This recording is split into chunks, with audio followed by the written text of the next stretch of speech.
Honorable Naledi Pandor. Now it is my pleasure to call on the Honorable Minister of Home Affairs, Mr. Malusi Gigaba, to come and introduce the Deputy President. Please.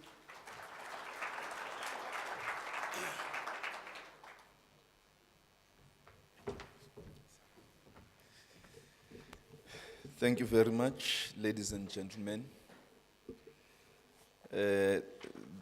This morning, Honorable Deputy President, I'm performing the tasks of Imbongi. The only difference is that the only poems I know were the ones we were forced to do at school. Meskite yag. Exalio Craig. Honorable Deputy President Mshengu, the Minister of Science and Technology, who was celebrating her 21st birthday yesterday. Now she's the baby of the cabinet. The Minister Kubai Ngubane, Inkosi Pategile Olomisa, the Deputy Minister of Labor, Advocate Richard Sizani, distinguished representatives of labor, government, business, and civil society, our colleagues from the Human Resource Development Council of Botswana, all distinguished ladies and gentlemen.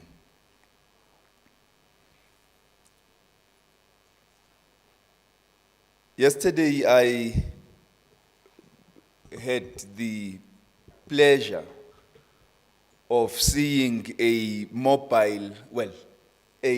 vehicle operated with a PlayStation remote control, which has been manufactured by the CSIR.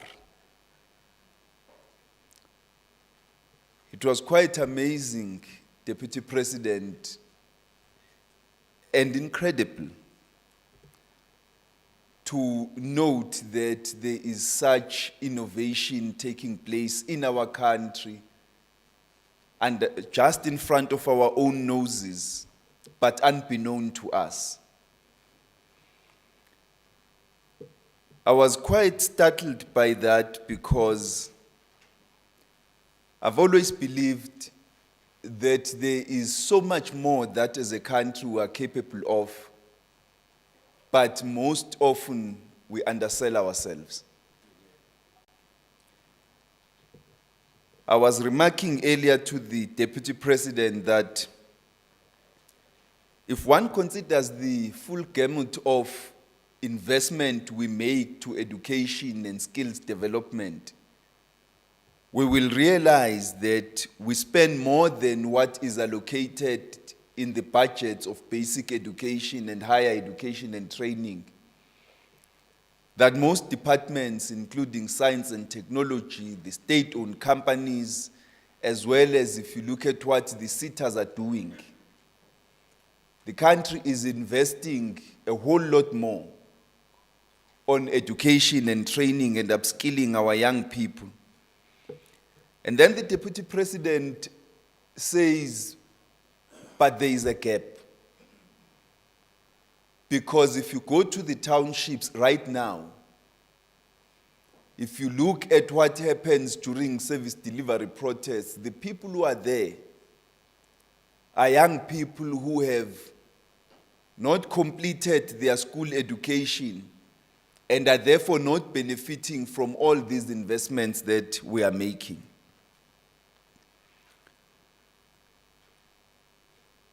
I think that's the question we need to answer. How do we ensure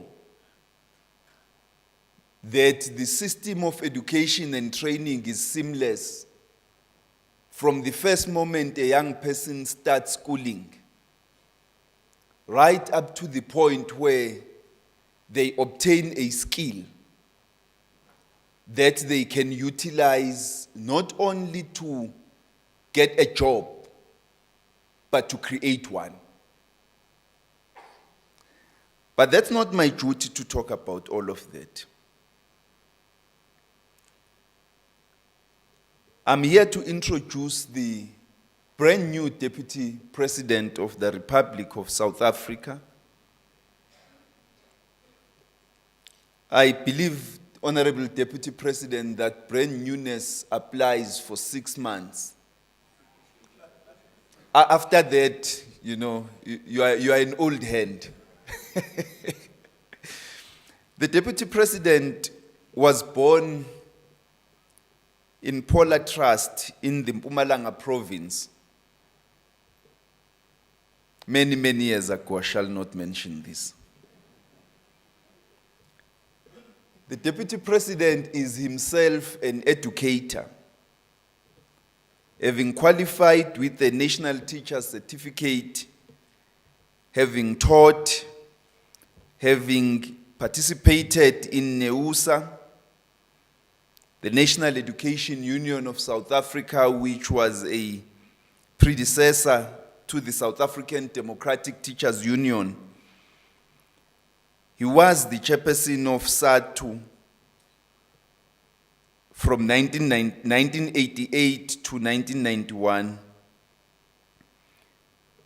The Deputy President is a former youth activist. He was a member of AZASO in the mid-80s that made history when, together with COSAS, they adopted the Freedom Charter, for which they were severely penalized by the apartheid regime.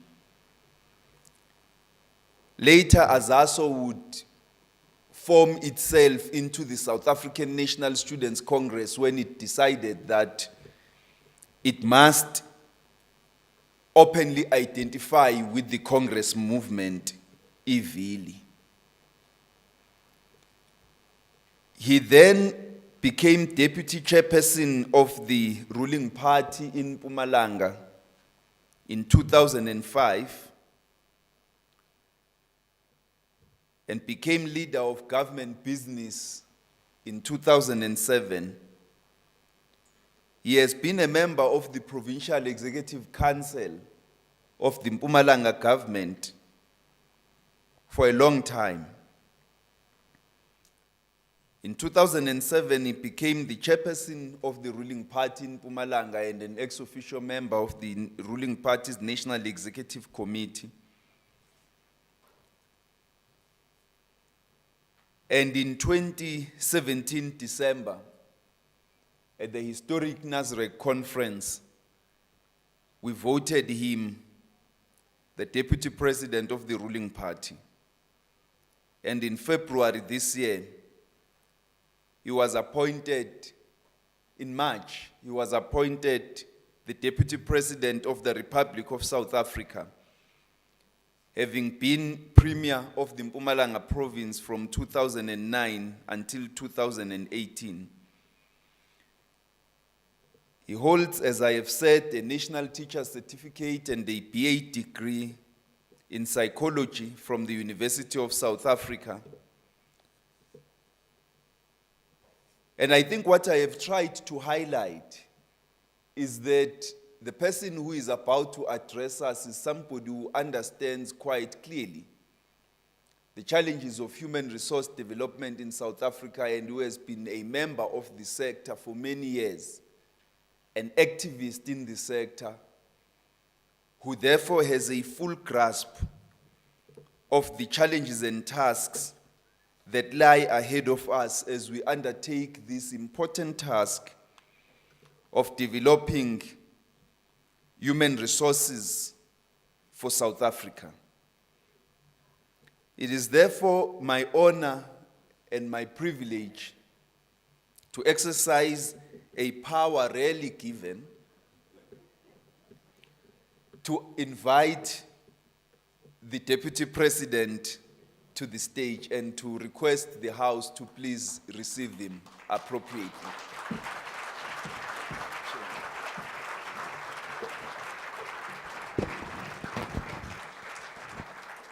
Thank you.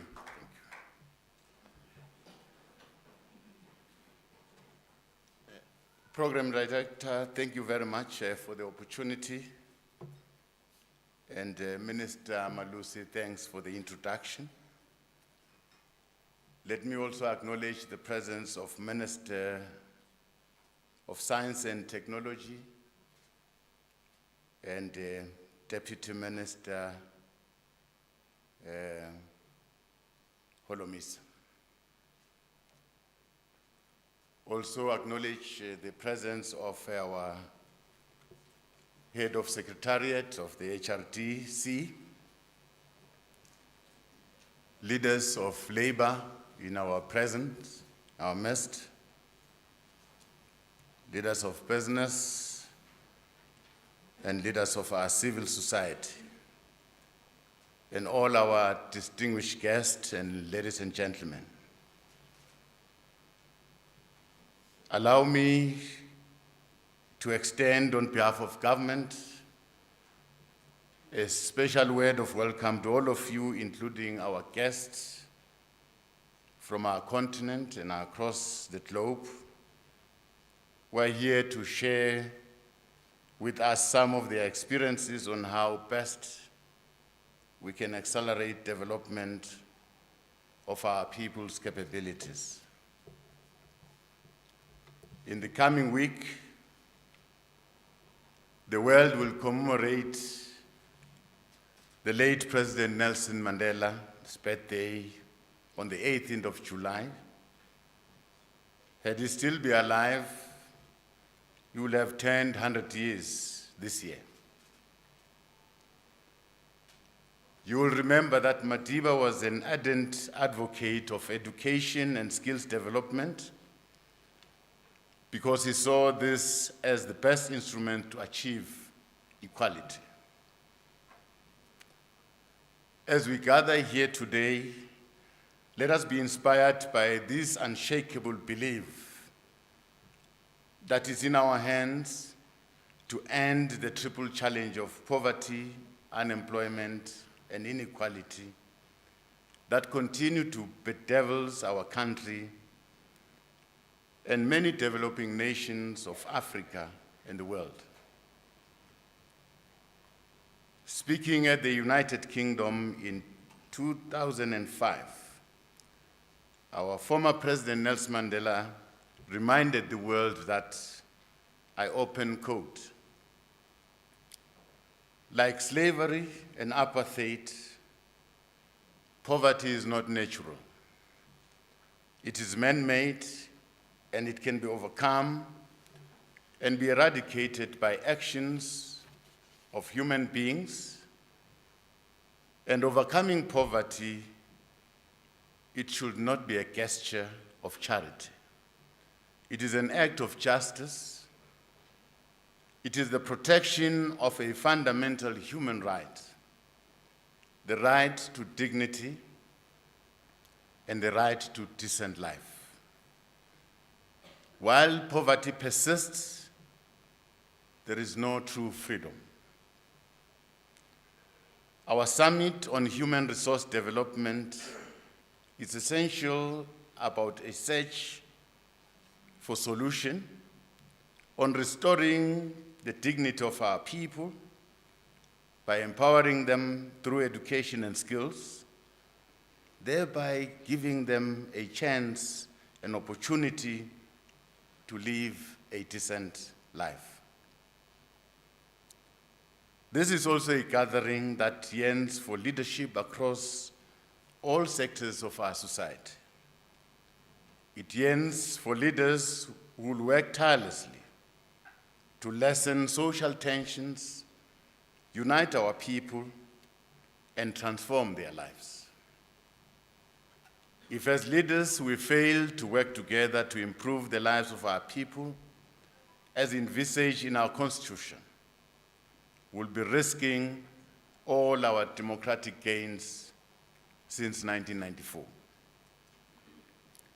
Through this summit, we seek to develop new networks, strengthen existing partnerships, and share the latest lessons on how, through education and skills transfer, we can create a more humane and equitable world where each individual can realize his or her full development and enjoy access to available opportunities for self-advancement. For the Human Resource Development Council, this summit offers the promise that it will be remembered as a marketplace for innovative ideas on how we can urgently implement programs that will succeed in massively skilling our people and absorbing them in their millions in employment initiatives. Therefore, this summit must be remembered by the action plan that the HRDC and its social partners will adopt and implement to change the dominant narrative of poverty, unemployment, and inequality that confronts our nation. This summit must also be remembered as a summit that ventured into solving the skills challenge of our time, and one that offered innovative solutions and concrete areas of collaboration. The key outcomes of this summit must point us to practical and concrete programs of implementation and deepen collaboration between partners that will allow us to respond directly to the challenge of the shortage of critical skills in our economy. For us to develop capabilities to respond to global demands, we must innovate and embrace new approaches and models that fast-track the acquisition and availability of scarce skill. The pace of change over the last few years has been largely shaped by technological disruptions and innovations. This means that the winners in this 21st century will be those that quickly adapt to the changing environment and meet such change with the necessary set of skills.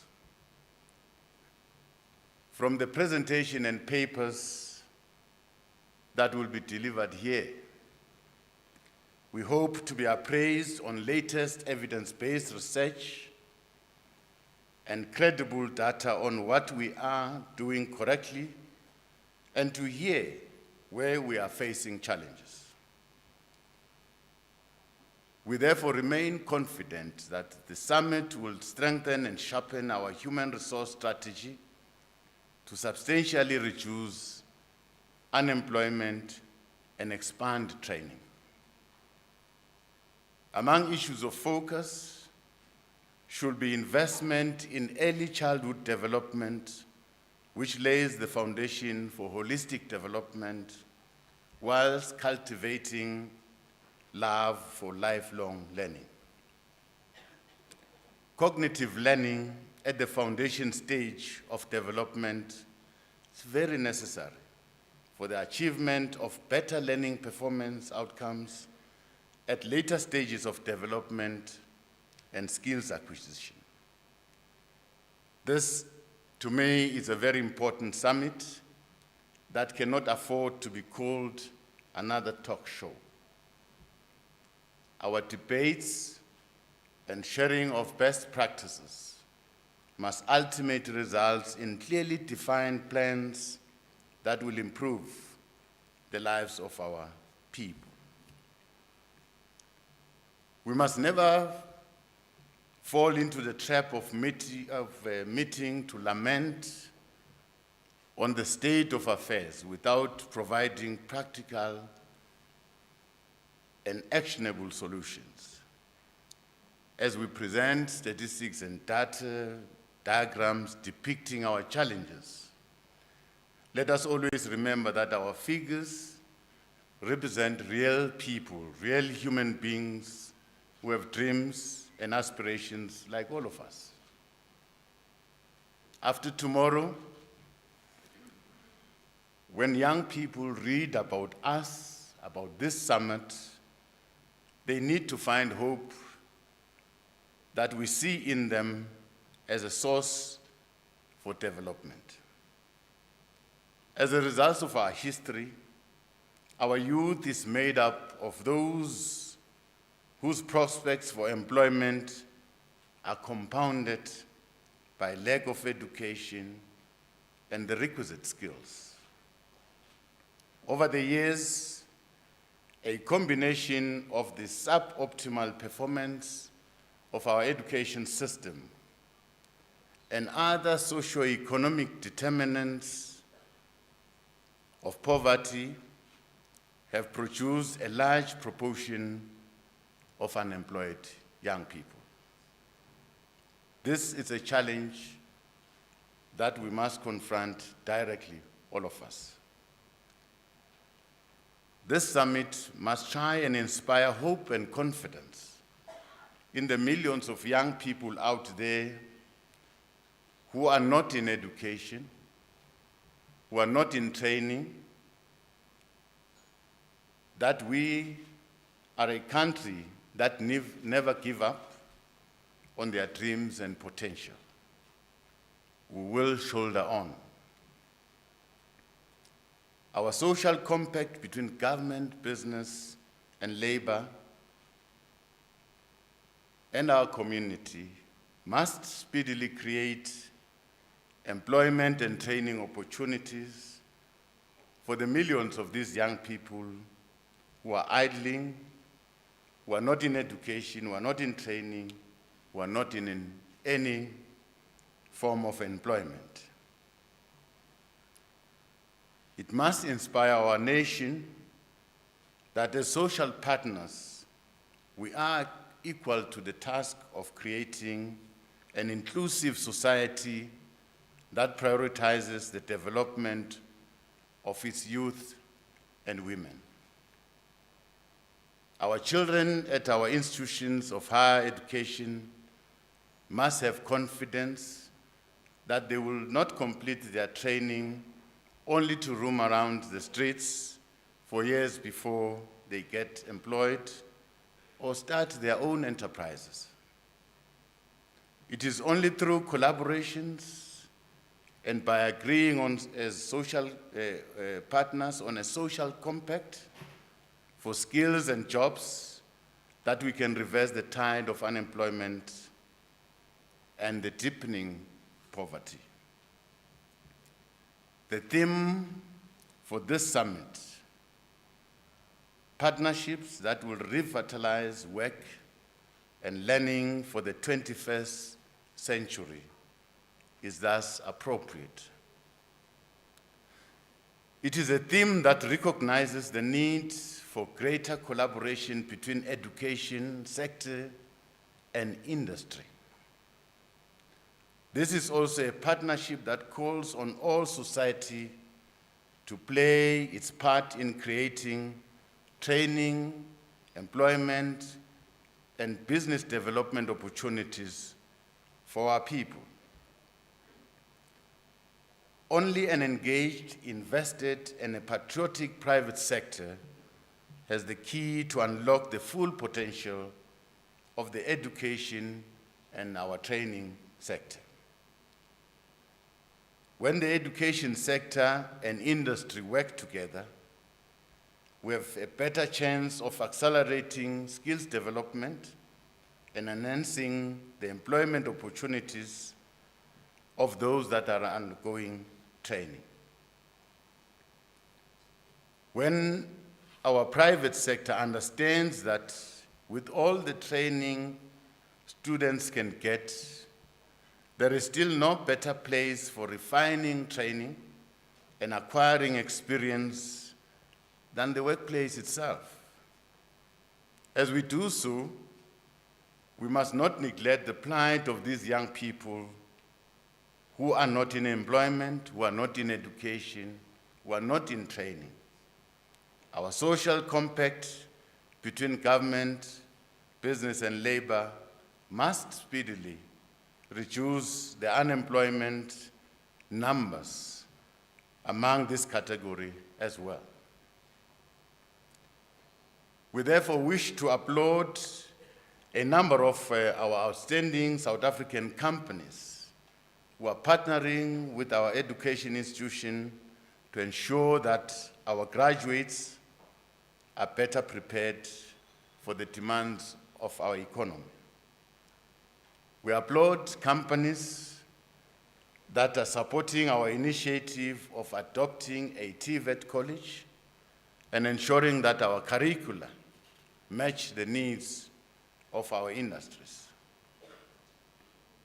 A number of South African business leaders and their companies are also actively involved in adopting some of our schools and investing in the training of our teachers in critical subjects like maths and science.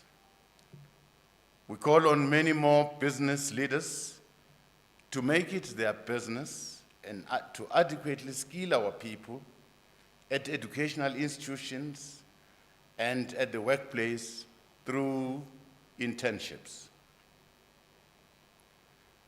Greater collaboration is also required between social partners to inform learners and expose them early about the various career options available and those careers that are set to be in demand for many years in the future.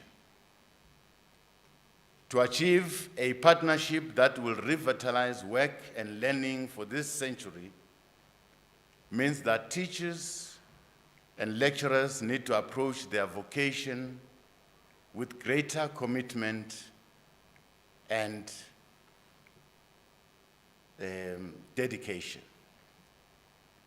Our summit theme on partnership, it is also a clarion call on everyone in the public service to see their work as agents of change, entrusted with the responsibility to rebuild a nation by rendering ethical and quality services to our people at all times.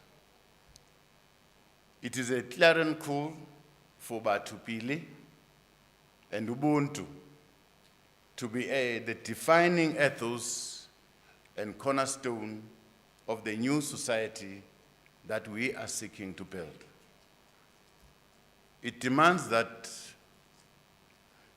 all of us as South Africans must be driven by the new consciousness of restoring the dignity of our people by empowering them with the skills and affording them with a chance to work for themselves and their families. It means we must put shoulder to will to realize a developmental, a capable, and an ethical state that treats citizens with dignity as envisaged in our National Development Plan. And in a world of rapid social change driven by technological disruptions and innovation, as I've said before, we must forge partnerships across all sectors of society where we live by the truism that learning must continue and learning should be a lifelong enterprise. As we continue to focus on skills development, it must be not lost on us that even jobs that were considered as vocational are now becoming high-tech and require specialized knowledge and specialized skills. Therefore, our training and skills development must be accelerated to keep up with the pace of change. By embracing education as a lifelong journey, we will be better prepared to adapt to this world that is changing at a high pace. At the heart of this journey to the South Africa of our desires, we must be embed technology in our efforts of building the skills for the future. We must ensure that no one is left on the margins of a world that rewards e-illiterate and e-astute citizens. By embracing technology as a resource and as an integral part of our future, we will be better equipped to derive the benefits of a global economy that is increasingly shifting from being resource-based to becoming knowledge-based. By opening our eyes, opening the eyes of our children to what has been termed the fourth industrial revolution, we stand a better chance to be at the forefront of this development and to reap its benefits instead of being spectators and uncritical consumers of just new technologies. And all our work, our plans and policies must never leave our people behind. Instead, we must enable their development and exposure to technology as a means to leapfrog our country to higher levels of innovations and shared prosperity. We must also bear in mind that our shared history with the people of Africa and many developing nations must inform and shape our strategy in the 21st century as we try and grow our different economies.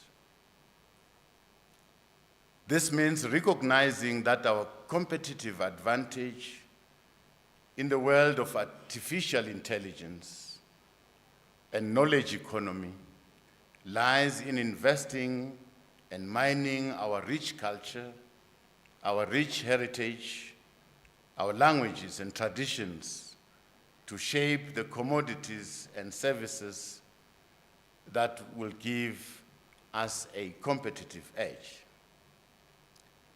Like other nations who moved to higher levels of development from a similar historical background and experience and positions as ourselves, let us also work together to invest more robustly in skills revolution and training that factors our identity and our aspirations. It was Nelson Mandela who said, I open quote, "My country is rich in the minerals and gems that lie beneath our soil, but I have always known that its greatest wealth is its people, finer and truer than the purest diamonds," close quote. We have all the confidence that our scholars and researchers that are here will see our people in informal settlements, those living as beggars we find in the intersections of our roads, some in our correctional facilities. We'll see them as gems that we need to rescue and polish. We must see these young children who have to cross rivers in remote rural villages as the diamonds that will one day assume leadership role in our country. It is in our hands, and this summit dare not disappoint the dreams of our people who want to contribute to their own development and that of their own country. Today also marks a very important milestone in the journey of the Human Resource Development Council, because we are introducing the new Human Resource Development Strategy. Even though this comprehensive strategy is not a panacea to addressing all challenges of the moment, but it is a tool that has its pillars: the supply of the adequate skills, especially the scarce ones, through our post-school education system. Its approach is informed by Vision 2030 of our National Development Plan. It puts our young people, our women, and people from rural areas at the center of our skills revolution. In line with the NTP, we seek to strengthen, improve, and expand the number of TVET colleges. We are working hard to improve the profile of our TVET colleges and qualification in technical skills. However, we must not be oblivious to the reality that we have many students who enter our TVET colleges and universities whose lives are dependent on the state social grants. Access to education and skills training provides the best prospects for these millions of young people to escape from poverty, help their families, and contribute to national development. The issue that needs to be addressed is the relationship between human resource development strategy and development itself. In other words, our human capital development initiatives must be linked to national aspirations of development. For our country to develop, we need a skilled workforce so that as a nation, we are able to rise our competitiveness and are able to respond to the dictates of a modern economy. This strategy addresses the increasing competition in the global economy while simultaneously seeking to address the inequalities and reducing poverty throughout our country. It is a strategy informed by a need to accelerate development and match the supply and the need for skilled workforce. Our demand strategy aligns with a large-scale employment growth supported through skills training at lower levels. It addresses the urgent need for large-scale employment, especially for our young people and women who face the brunt and indignity of unemployment. Therefore, collaborations and partnership between government, business, and communities starting today. Therefore, I have no doubt that our conversation and discussion in this summit will be inspired by the urgent need to work together to give opportunities and new hope to our people, especially the young ones. Equally, it will progress from elsewhere conversation for us to think, always amend, shift, as will require us. Thank you.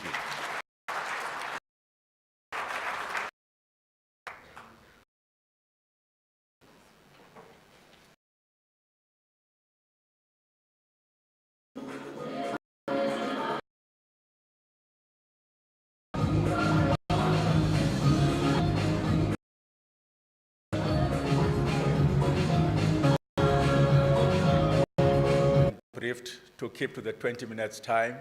They will not be punished if they go under, but if they go over 20 minutes. Speakers will also be expected after they finish The discussions are going.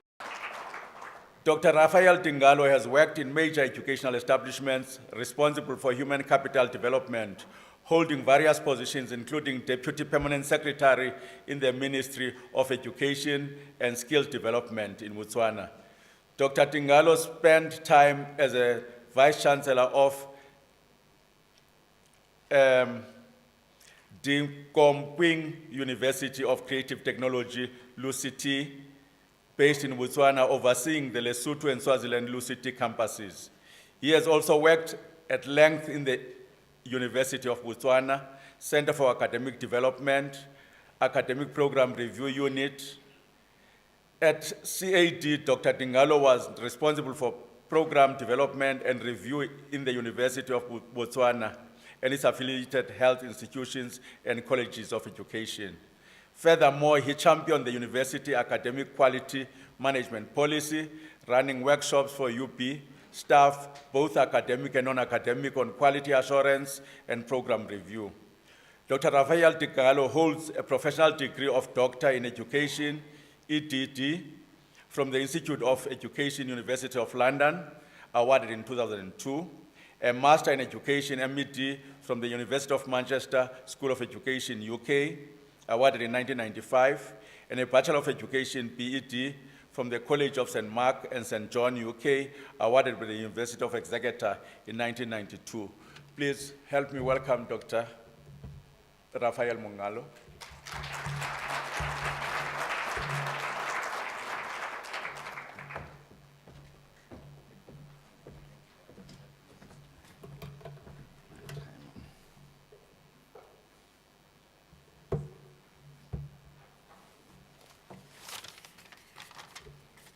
The Director of Ceremony, Honorable Deputy President, Mr. David Mabuza, Ministers, Labor, representatives, speakers, program directors, stakeholders, delegates,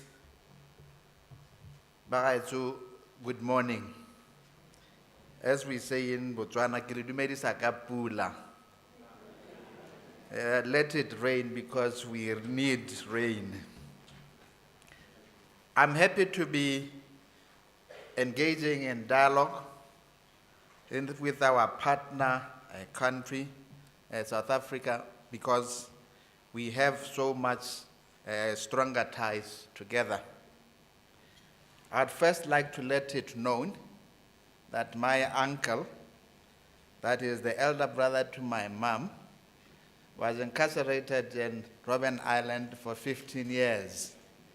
And he is Michael Kitsodingake.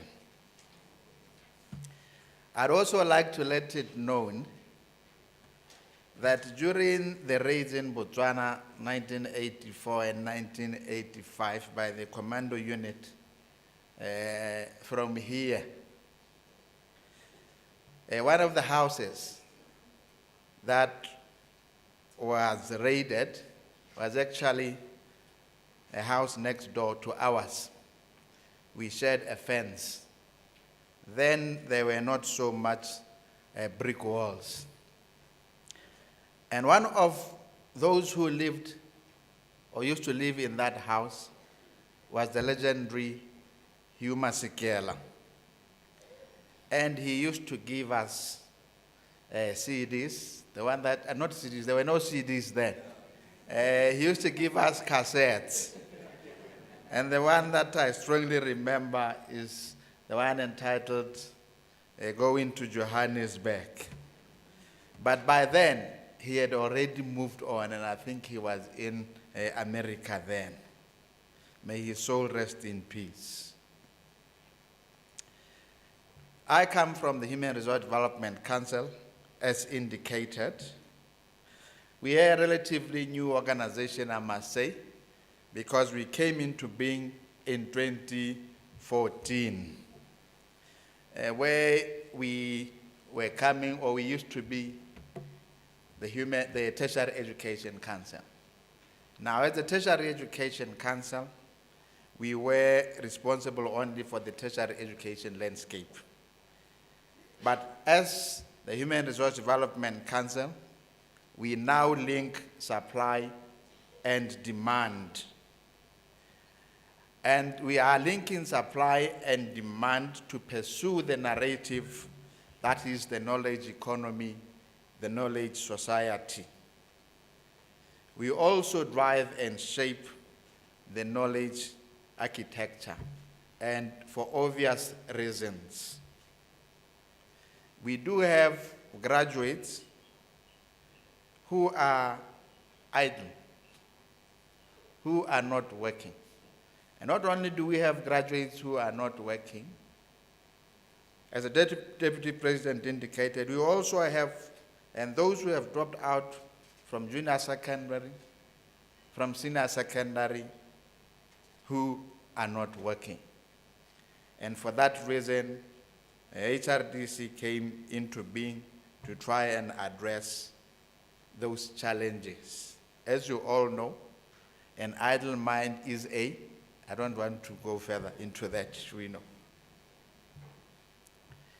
Now, rising unemployment among young people is one of the biggest challenges facing countries in the Southern African Development Community region. And again, we heard this from our Honorable Deputy President. But I think the major challenge is why this is a challenge, is what we really need to understand. It boils down to economic growth. We know that our major challenge is that there is declining, there is low and stagnating economic growth in the SADC region. We also know that agricultural-based economies are being negatively affected by climatic changes, in particular droughts. That is why earlier on we said, let there be rain, apula ene, because we depend mainly on agriculture.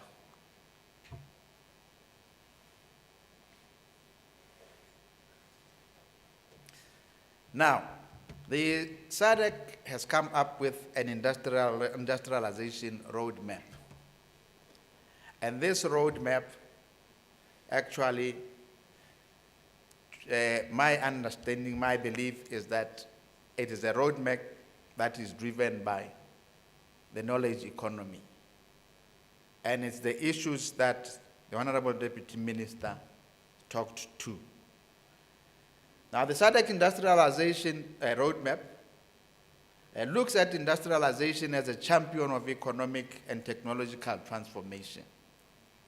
And if we want to grow the economy and deal with the challenges of unemployment, more importantly, youth unemployment, then we need to champion industrialization. We are talking here the fourth industrial revolution. The roadmap also talks to regional integration and geography as a context for industrial development and economic prosperity. We cannot run away from regional integration because in order to deal with these challenges, we need to work together as a region.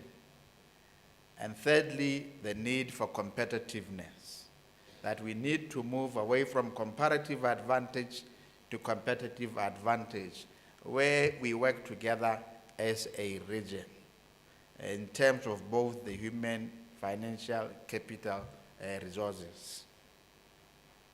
Now, as I said, the SADC Industrial Revolution talks directly to the knowledge economy, and as HRDC, we have been set up to drive and champion the knowledge economy. According to the World Bank, the knowledge economy is defined by 4 pillars: that the skilled labor, the institutional structures, a vibrant innovation landscape, and ICT infrastructure and access. Again, we are talking here the fourth industrial revolution that is grounded and founded on ICT infrastructure and access. There is need for skilled labor and an educated workforce. That is why we are here. Talking about the institutional structures, we are referring to structures that would incentivize entrepreneurship and the use of knowledge. And when we are talking of a vibrant innovation landscape, we are talking about the relationship between civic organizations, civic community, the private sector, and our academia, because there is dire need for that. We do not want the academia that will only produce journal papers that will sit in the libraries without necessarily impacting on the lives of our citizenry. Now, as HRDC, Botswana, and in driving the knowledge economy, we are developing the National Human Resource Development Plan. We have the National Human Resource Development Strategy, and out of that strategy, we are now developing the National Human Resource Development Plan. Now, the Human Resource Development Plan looks into the skills requirements as at now and as in the future. Again, we are talking here the fourth industrial revolution. We would need skills that will be able to support our economic development.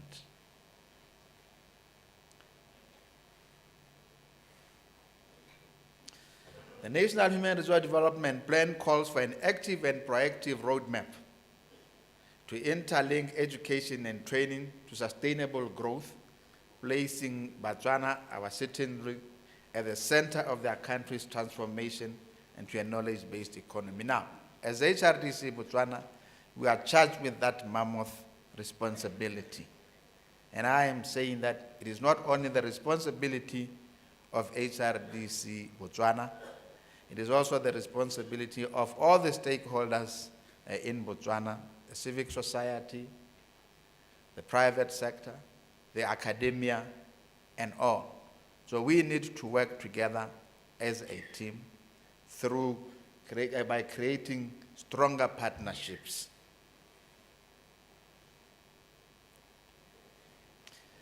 Now again, we are saying, in driving the knowledge economy, we should not only restrict ourselves to our country or the fence that is Botswana, but we should look into the region and internationally. And looking into the region, we know that there are a number of HRDCs that champion the same cause.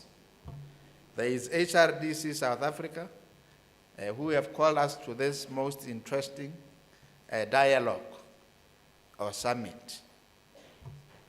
There is also HRDC Mauritius. And then we know that there is also HRDC Botswana, but these are by no means the only HRD institutions or institutions that drive the knowledge economy in the region. The major question is how we rate the strength of our partnerships. And maybe this is where we can also ask Mama to give us a signal.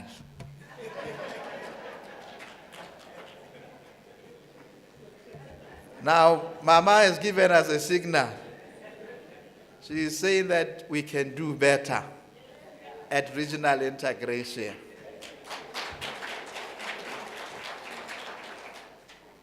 That we can do better than we are doing now in terms of the HRDCs linking together.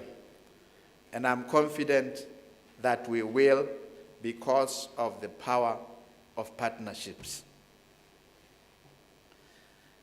We are therefore calling for HRDCs in the region as drivers of the knowledge economy to further strengthen these partnerships. We are also saying HRDCs in the region should be the epicenter of the SADC industrialization strategy.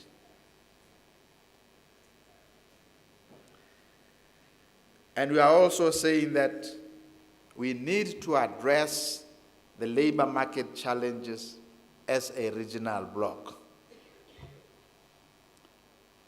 It is important that we address these labor market challenges.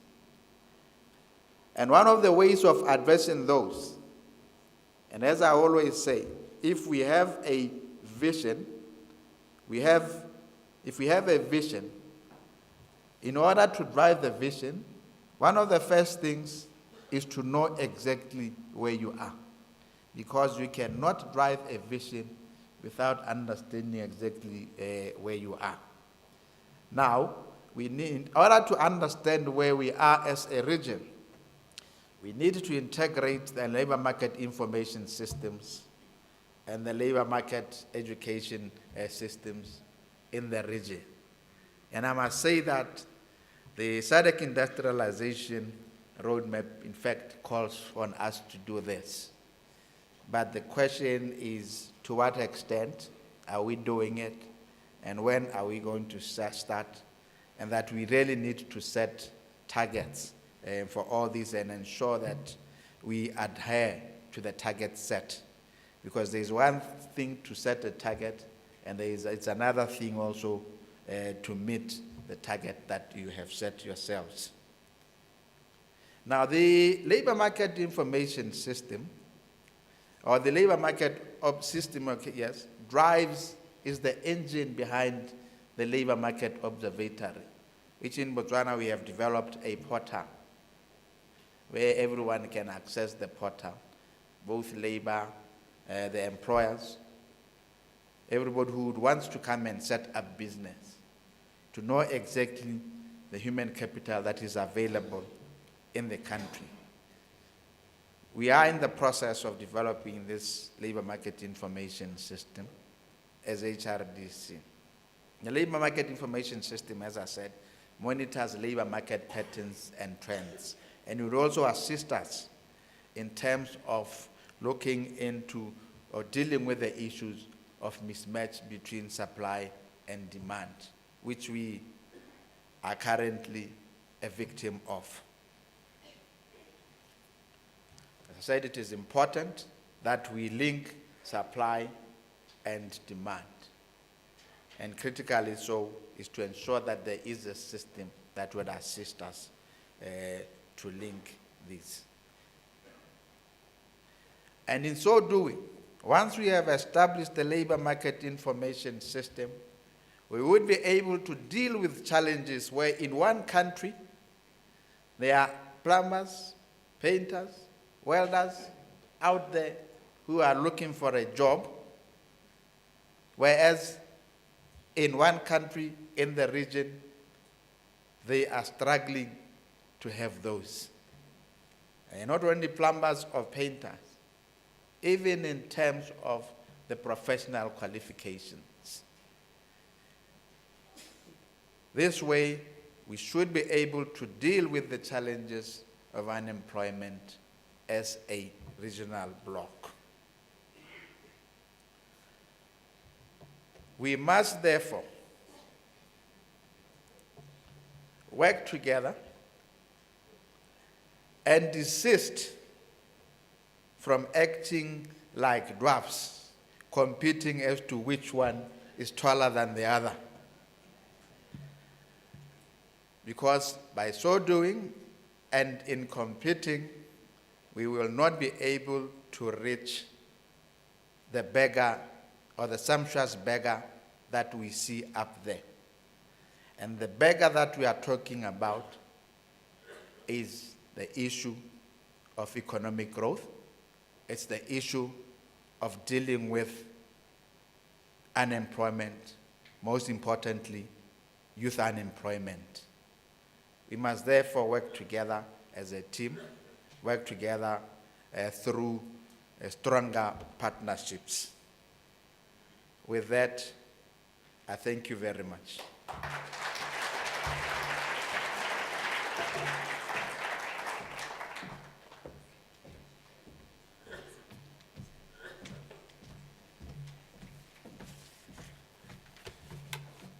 Thank you very much, Dr. Mungalo, for your paper on a solution to supply and demand mismatch. Delegates, we are going to take the last speaker before tea. Can I just ask delegates that after this speaker, please, we must wait for the Deputy President and the ministers to take leave before we leave to take our tea, which will be 20 minutes. Secondly, can I also ask delegates to please take notes for the commissions and so on. I'm not one of those program directors who after every speaker will give his own mini address on the speech. So it's important that please you take your own notes. The second speaker is Professor Dr. Axel Gerloff from Baden-Württemberg Corporate State University in Germany. Professor Dr. Axel Gerloff is Head of International Relations at the DHBW headquarters and Professor of Economics and International Business at DHBW Mosbeck campus, Bad München. He strongly contributed to the international network of the Baden-Württemberg Cooperative State University, DHBW, and teaches at different universities, including Oregon State University and University of North Florida in the USA. Prior to his current positions, he gained extensive work experience in various financial institutions and as country risk analyst of Dresden Bank AG for Central and Eastern Europe. Axel Gerloff is an executive board member of WACE, which is World Association of Cooperative and Work Integrated Education, and a member of different national and international societies, including Verein für Sozialpolitik, the leading association of German-speaking economists. Please, let's welcome Dr. and Professor Gerloff.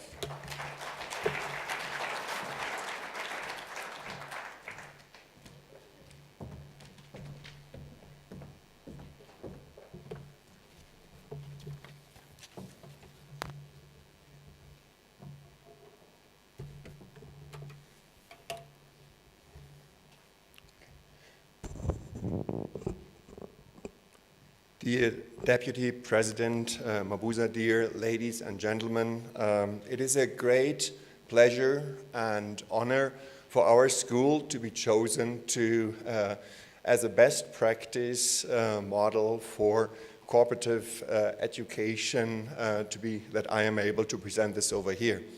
I would also like to convey the best regards of our President, Arnold von Seul, who regrets not to be here in person and actually present our school to you, so that he asked me to take the position and present the DHBW, an institution that is a partnership between corporate and academics, and this is what I would like to present to you with the different aspects of our school. And we are based in the southwestern part of Germany, the federal state Baden-Württemberg, which is known for its strong economy. A lot of international companies known worldwide, like global brands, automotive industry, Porsche, Mercedes-Benz, others like Bosch or the chainsaw manufacturer Steel, are headquartered in our federal state. However, the backbone of our economy is actually the small and medium-sized enterprises, and those are the companies, in addition to the global players, that we work with very closely. And the federal state in Baden-Württemberg is very innovative. It's a strong growth rate that we experience because the companies are highly productive. They employ people so that we have a below average unemployment rate in Baden-Württemberg, and the economy is known for its export orientation. Well, what we also have, and one aspect that I want to stress here is the highly differentiated tertiary education system, because we have different types of universities. Looking at Germany first in general, the numbers here give you an indication that there are quite a few universities of applied sciences and colleges of arts and music. And then there is one cooperative state university, which is our school, that completely focuses on training students in a combined way, theory and practice. This is why the topic of this speech is synergy of theory and practice, because all students get academic training and a practical experience. Overall, in Germany, we have 2.8 million students, and most of the funding comes from the federal and the state budgets, so it's publicly financed, of course also with third-party funding, but the students do not pay tuition fees, so in public institutions they are exempt from tuition.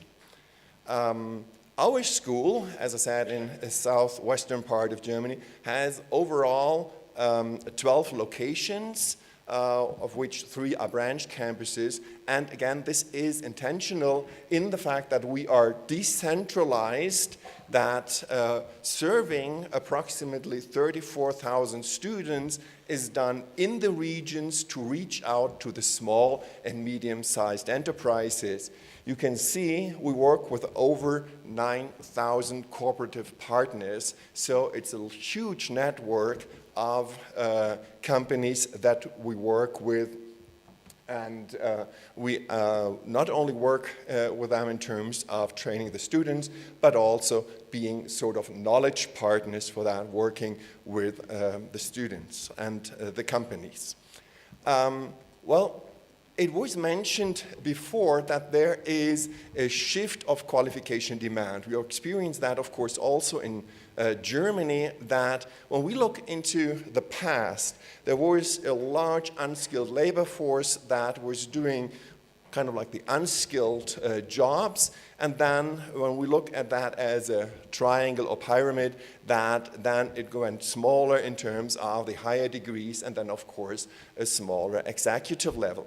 However, this has changed over time, and now in the present and in the years to come, we actually, with the change in technology, we need more bachelor and master's degree. We need a higher theoretical training and qualification, which is here indicated in this more red area, so that it is broader on that area in terms of bachelor degrees and masters, and less of unskilled labor because of the technology change. And this is something that our school takes up in terms of combining the theoretical training on an academic level with practical experience.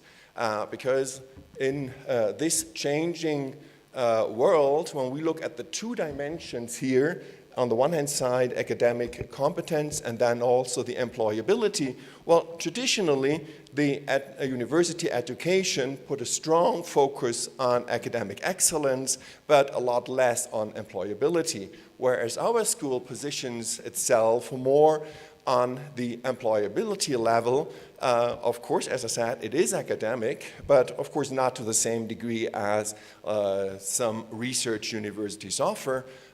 So the alumni, the graduates of our school should have an academic training, but should also be highly employable at the corporate sector.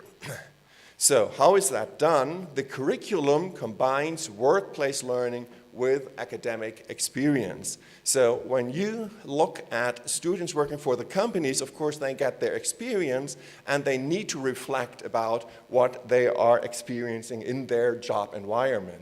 And this reflection is taken to our school, where this is supplemented with theoretical academic training, which can then be applied and applied in work experience again. Well, that sounds very theoretical. How is that done in practice in our school? That is shown by our study process. Well, the first column that you see is the university entrance requirement that, of course, applies to our university as well. But then, very important is the red next column to that, which is a selection process by the corporate sector. So what actually happens is that the students do not enroll in our school, but the students are applying at companies that select the students, and they are then registered at our school, with then following an undergraduate study period of 3 years, where in each semester practical training and academic training is combined. That leads to the bachelor's degree, which can be Bachelor of Arts, Bachelor of Science, or Engineering, and is then intended to lead towards practical experience, a training process, or professional activity, which offers, however, then, of course, later on, an opportunity for postgraduate studies for a master's or even up to a PhD, where PhDs are not offered by our school. We do offer master's degrees, but PhDs are then done in collaboration with research universities. So why is that program so successful? Well, let's take three perspectives. The perspective of the students, the perspective of the companies, and from the policy perspective. Well, for the students, the major advantage is that they have this unique combination of theoretical and academic training, because not all students always try to study with the objective becoming professors working in research. Well, the curricula that are offered are developed together with the corporate sector, so therefore we have a very applied study program which is done by academics as well as industry experts.